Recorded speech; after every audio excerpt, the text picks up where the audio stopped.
जय संविधान, जय भीम, महात्मा गांधी की जय, कोर्ट से मुर्दाबाद। 4 PM न्यूज नेटवर्क में आपका हार्दिक स्वागत है।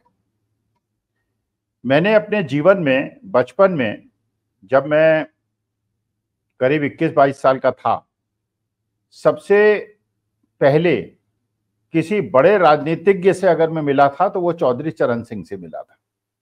मेरी पहली नौकरी लगी थी 1976 में और चौधरी चरण सिंह के घर में गया था। वो चाय पी रहे थे, उन्होंने मेरे चाय पिलाई थी और जब हम लोगों ने आधे पौन घंटे बात की तो मुझे लगा कि ये आदमी वास्तविकता में बड़ा दूरदर्शी है, बहुत समझदार है, किसानों का हितैषी है और हिंदुस्तान के सामाजिक परिवेश को समझता है। तो डॉक्टर राम मनोहर लोहिया को तो मैं बचपन से अपना आदर्श मानता था, लेकिन चौधरी चरण सिंह के प्रति भी मेरे दिमाग में बहुत ज्यादा श्रद्धा बढ़ी जब मैं उनसे व्यक्तिगत रूप से मिला। उसके बाद बहुत बार मेरी मुलाकात हुई, बहुत बार मैंने उनको सुना, तो मुझे लगा कि ये वास्तविकता में भारत की मिट्टी का प्रतीक है।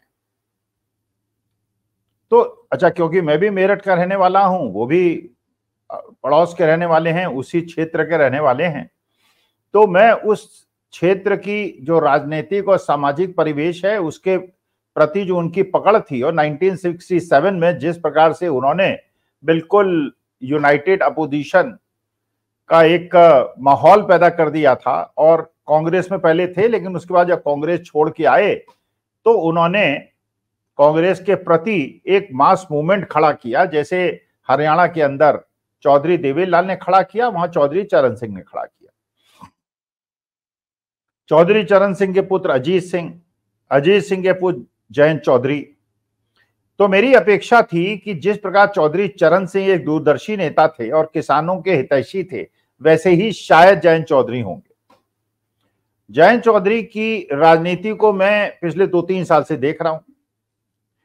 मैं भी ये भी देख रहा हूं कि चौधरी चरण सिंह के प्रति जो लोगों के दिमाग में श्रद्धा है वेस्टर्न यूपी के, कि जब आपको याद होगा जब बिजनौर के अंदर जयंत चौधरी गए थे प्रोटेस्ट करने के लिए, तो वहां पे पुलिस ने उनको, जानते हुए कि ये जयंत चौधरी हैं, उनके ऊपर लाठी की वर्षा करने का प्रयास किया था, उनकी हड्डी पसली तोड़ने का प्रयास किया था।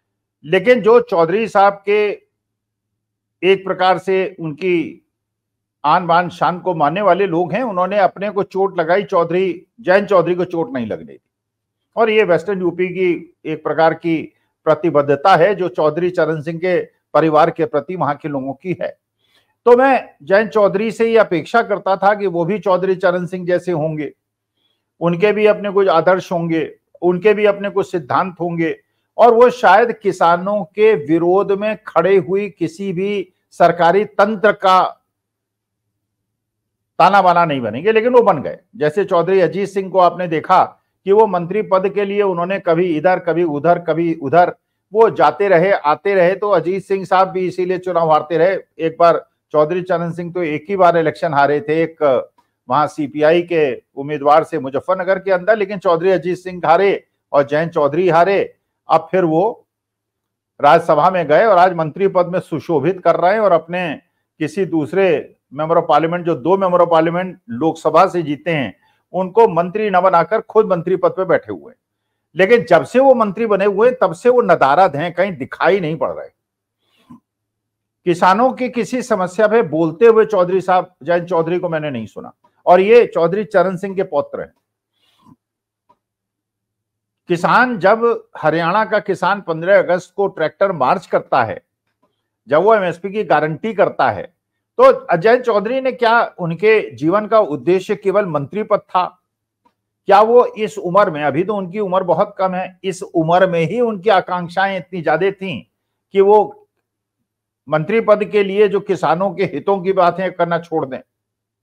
लेकिन जयंत चौधरी तो जयंत चौधरी हैं। जहां वो अखिलेश यादव के साथ बिल्कुल कंधे से कंधा मिला के चलते थे, जॉइंट रैलीज करते थे, लाखों की भीड़ हुआ करती थी, जहां उनको खुद के क्षेत्र में भारतीय जनता पार्टी ने महत्व नहीं दिया और उनके पोस्टर्स में नाम गायब कर दिए, बल्कि उनको आमंत्रित भी नहीं किया, वहां भी उस क्षेत्र के एक किसानों के नेता के पौत्र ने इस प्रकार का अपमान सहा। खैर ये जयंत चौधरी जाने, उनका काम जाने, वो निर्णय जो उन्होंने लिया, लेकिन मेरे दिमाग में जो चौधरी चरण सिंह के प्रति श्रद्धा है उसके परिप्रेक्ष्य में मैं बोल रहा हूं। खैर, इधर अखिलेश यादव ये जानते थे कि हालांकि इस बार पूरे उत्तर प्रदेश में समाजवादी पार्टी कांग्रेस को बहुत सफलता मिली है। यह भी बात सही है कि बहुत सारी सीटें, चाहे इकरा हसन हो, चाहे आपके रशीद मसूद के भतीजे जो सहारनपुर से जीते हैं, चाहे वो मुजफ्फरनगर से हों, हरेन मलिक हों, मतलब काफी सीटें जीती और कई सीटें बिल्कुल मार्जिन से हार गई। कैसे हारी ये भी एक रिसर्च का विषय है। मेरठ की सीट कैसे हारे, क्या हुआ, वो अलग मुद्दा है। लेकिन अखिलेश यादव को यह बात पता थी कि अगर वेस्टर्न यूपी के अंदर आपको घेराबंदी करनी है तो जिन जय चौधरी पे आपने स्टेक्स बड़े हाई करे थे, उनका सपोर्ट कर रहे थे, इनकी सपोर्ट बेस पे आपको आक्रमण करना बहुत ज्यादा आवश्यक है। तो एक तरफ तो अखिलेश यादव ने फंसाया। चलिए, अखिलेश यादव का तो समझ में आता है कि वो जयंत चौधरी को फंसाएंगे, क्योंकि जयंत चौधरी आज एनडीए के सहयोगी हैं और केंद्रीय मंत्रिमंडल में मंत्री बने हुए हैं। भारतीय जनता पार्टी ने भी बिल्कुल महत्व देना जयंत चौधरी को बंद कर दिया है। जयंत चौधरी कहीं दिखाई नहीं पड़ते, उनके मंत्रालय की बात नहीं होती, किसानों के हितों में कहीं बात नहीं होती, कहीं उनको फ्रंट लाइन में नहीं बिठाया जाता, कहीं वो कोई स्टेटमेंट नहीं देते हैं। तो इसका मतलब एक कोठी, थोड़ा सुविधाएं, कार, शोफर, इसके लिए जयंत चौधरी ने शायद अपने सिद्धांतों के साथ समझौता कर दिया। लेकिन अखिलेश यादव ने जो चाल चली है उससे अब जयंत चौधरी दोनों तरफ से फंस गए।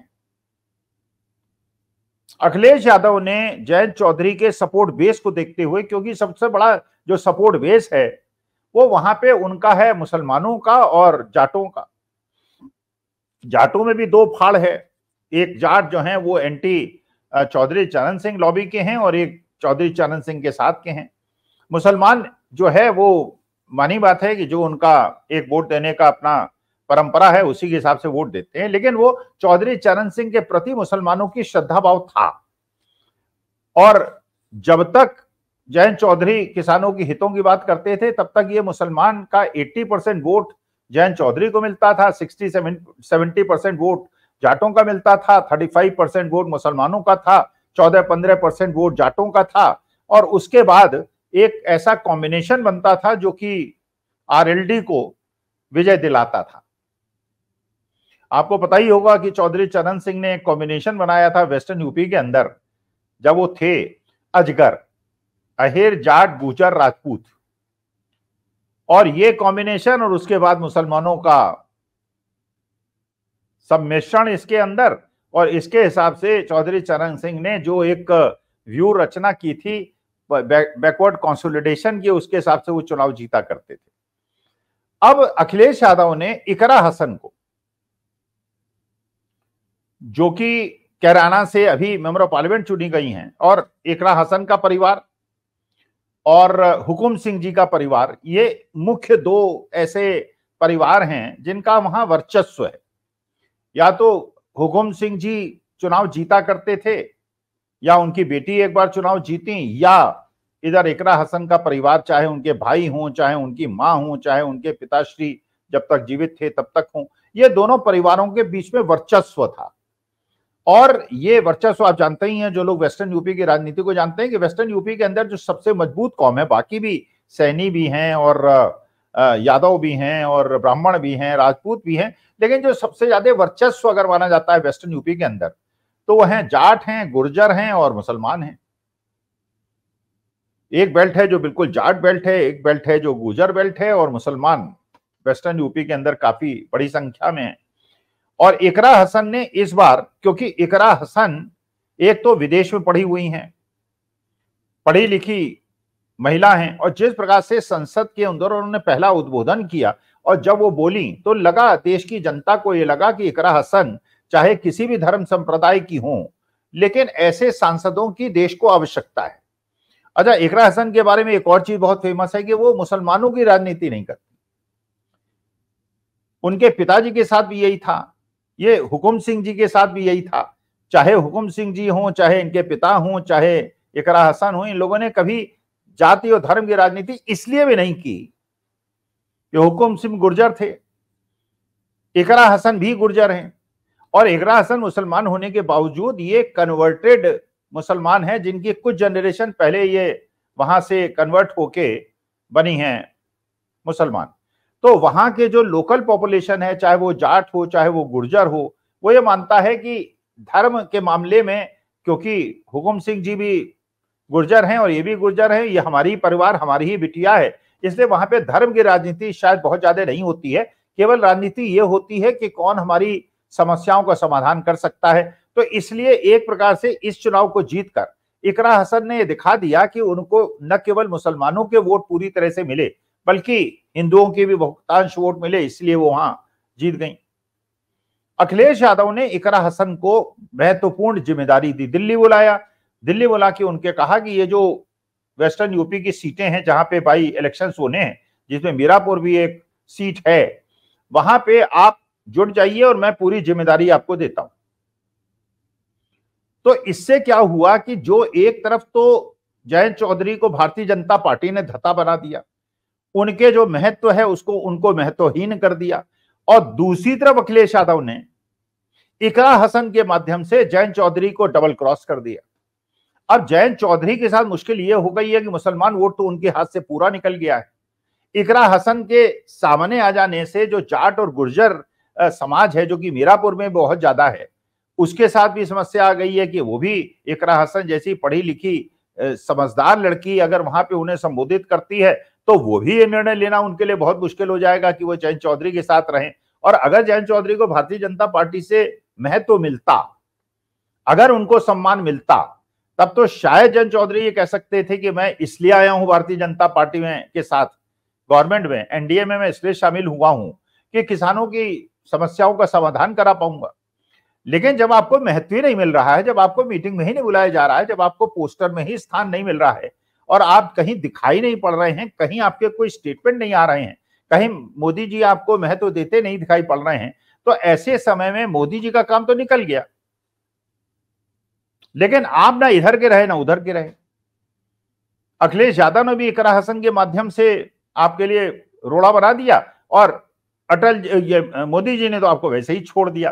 तो अब जयंत चौधरी को छोड़ना है, सोचना है कि उन्होंने जो अपनी शॉर्ट टर्म पॉलिटिकल बेनिफिट के लिए जो ये रणनीति चुनी, उन्होंने इंडिया अलायंस को लास्ट मोमेंट में धोखा दिया।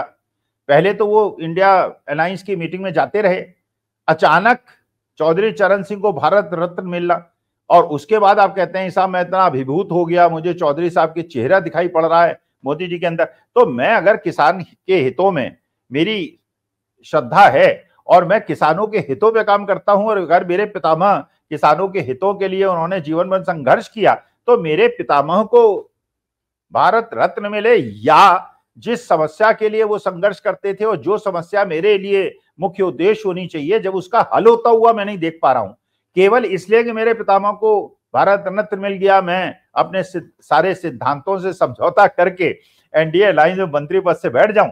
तो अखिलेश यादव ने इकरा हसन के माध्यम से उनकी एक खिलाफ एक ऐसी मजबूत रणनीति बना ली है कि अब जयंत चौधरी को सोचना पड़ेगा कि अपनी शॉर्ट टर्म पॉलिसी को अपनाने के लिए और फायदे के लिए और कैबिनेट मंत्री के लिए अपनी लॉन्ग टर्म पूरी स्ट्रेटेजी को उन्होंने कैसे दांव में लगा लिया। इसीलिए ये मुझे लगता है कि अब उनकी स्थिति ना इधर की है ना उधर की है। नमस्कार, धन्यवाद और प्रणाम।